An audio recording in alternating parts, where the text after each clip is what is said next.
ഹിജാബ് ധരിച്ച് ഡാൻസ് ചെയ്യരുത് എന്ന് ഞാൻ പറഞ്ഞിട്ടുണ്ടെങ്കിൽ അതിൽ പാറ പോലെ ഉറച്ചു നിൽക്കാണ് കേട്ടോ. നിങ്ങൾ പാറ പോലെയാ മണ്ണ് പോലെയാ എങ്ങനെ വേണം നിങ്ങൾ ഉറച്ചു നിന്നോ, അത് നിങ്ങളെ സ്വന്തം നിലപാട്. ആ കുട്ടി ഹിജാബ് ധരിച്ച് തെരുവിൽ ഡാൻസ് കളിച്ച് തെറ്റാണെങ്കിൽ നിങ്ങളും ഹിജാബ് ധരിച്ച് മുഖം കാണിച്ച് വീഡിയോസ് ചെയ്യുന്നതും തെറ്റ് തന്നെയാണ്. ആ കുട്ടി ഹിജാബ് ധരിക്കാതെ തെരുവിൽ ഡാൻസ് കളിച്ചിട്ടുണ്ടെങ്കിൽ ആ കുട്ടീനെ അറിയുന്ന നാട്ടുകാർ, കുടുംബക്കാർ, അല്ലെങ്കിൽ ആ ഒരു സമൂഹം പറയട്ടെ എന്ത്, അത് ഇന്നാളെ മകള് ഹിജാബ് പോലും ധരിക്കാതെ തെരുവ് ഡാൻസ് കളിച്ചിരുന്നു. അപ്പോൾ തെറ്റ് രണ്ടാട്ടി. ഇനി നിങ്ങൾ തന്നെ പറയുന്ന കുറച്ച് കാര്യങ്ങൾ നിങ്ങൾ കേട്ടു നോക്ക്.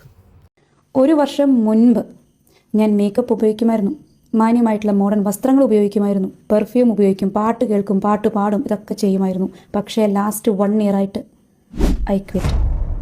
അപ്പം 3 വർഷം മുമ്പ് വരെ നിങ്ങൾക്ക് തോന്നുമ്പോൾ നിങ്ങൾ ജീവിച്ച്, നിങ്ങൾ മ്യൂസിക് കേട്ട്, നിങ്ങൾ ഡാൻസ് കളിച്ച്, നിങ്ങൾ പരസ്യം ചെയ്ത്, നിങ്ങൾ ഇപ്പോൾ നിങ്ങൾക്ക് തോന്നുന്നു നന്നാണോ എന്ന്. എല്ലാവരും തന്നെയാണ്. ഒരു പ്രായത്തിൽ എല്ലാവർക്കും ആരാവശ്യമുണ്ട്, ചങ്ങായിമാർ ആവശ്യമുണ്ട്, ഒക്കെ നടക്കാൻ ആവശ്യമുണ്ട്, കുടിക്കാൻ ആവശ്യമുണ്ട്, ബലിക്കാൻ ആവശ്യമുണ്ട്, കളിക്കാൻ ആവശ്യമുണ്ട്, എല്ലാത്തിനും ആവശ്യമുണ്ട്. പിന്നെ ഒരു പ്രായം കഴിയുമ്പോൾ എല്ലാം സൈഡാവും. അപ്പോൾ എന്ത് ചിന്തിക്കും, എന്നെ ഇപ്പോൾ ചങ്ങായിമാർക്കൊന്നും വേണ്ട, ഇപ്പം ഞാൻ സൈഡായിന്.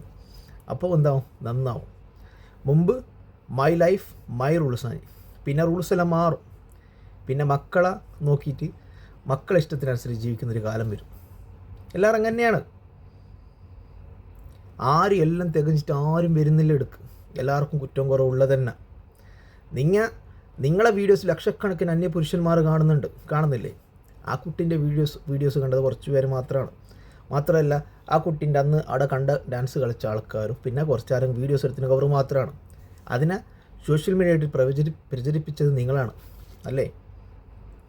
ആ കുട്ടി മനന്നൊന്ന് ആത്മഹത്യ ചെയ്തിനെങ്കിൽ, ഇപ്പം നിസ്സാര കാര്യത്തിന് ആത്മഹത്യ ചെയ്യുന്ന കാലമാണ്. അങ്ങനെ ചെയ്തതിന് നിങ്ങൾ ഉത്തരവാദിയാവും.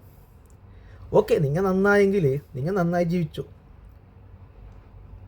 നിങ്ങൾക്ക് അറിയുന്ന കാര്യങ്ങൾ നിങ്ങൾ നല്ലത് പറഞ്ഞു കൊടുത്തു, അത് നിങ്ങൾ പേഴ്സണലായിട്ട് പറഞ്ഞു കൊടുക്കുക. ഇങ്ങനെ സോഷ്യൽ മീഡിയയിൽ വന്നിട്ട് പറയുന്നത് തെറ്റ് തന്നെയാണ്. കാരണം നിങ്ങളെ മുഖത്തൊരു വന്യപുരുഷന്മാർ കാണുന്നുണ്ട്, അത് തെറ്റ് തന്നെയാണ്. ആ തെറ്റിനൊരിക്കലും നിങ്ങൾ തെറ്റല്ലാന്ന് പറയാൻ പറ്റില്ല. ഞാൻ കള്ളുടിച്ചാൽ ആ കള്ളുടിക്കുന്നത് എന്താവുമല്ലോ, ഇസ്ലാം എന്നത് ഹലാലായിട്ട് മാറിയാൽ അത് ഹറാം തന്നെയാണ്. മനസ്സിലായില്ലേ? കുറേ ആൾക്കാർ പറയുന്നത് മാറി ചിന്തിക്കണോ, എന്ത് മാറി ചിന്തിക്കണമെന്ന്.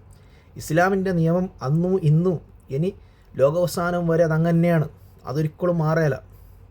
നിങ്ങളാണ് മാറേണ്ടത്. തെരുവിൽ ഡാൻസ് കളിക്കാൻ പാടില്ല എന്നുണ്ടെങ്കിൽ തെരുവിൽ ഡാൻസ് കളിക്കരുത്. ഇത് ഉസ്താമാർ പറഞ്ഞുകൊണ്ടിരിക്കും, അല്ലാതെ ഉസ്താമാർ മാറ്റാൻ നോക്കിയിട്ട് കാര്യമില്ല. നിങ്ങളാണ് മാറേണ്ടത്. ഇസ്ലാമിൻ്റെ വിധി പോലെ തന്നെ ഉണ്ടാവും. നിങ്ങൾക്കത് വേണമെങ്കിൽ എടുത്ത് നടക്കാം, നിങ്ങൾക്ക് നിങ്ങളെ ഇഷ്ടമുള്ള പോലെ ജീവിക്കാം. ഉസ്താമാർ പറയും, ആരോട് ഉസ്താമാർ പറയുന്നുള്ളത്? ഇസ്ലാമിൻ്റെ വിധി അനുസരിച്ച് ജീവിക്കുന്ന കുട്ടികളോടാണ് ഉസ്താമാർ പറയുന്നുള്ളത്. ഇതിന്റെ പേരിൽ എത്ര റിയാക്ഷൻ വന്നാലും ഐ ഡോണ്ട് കെയർ.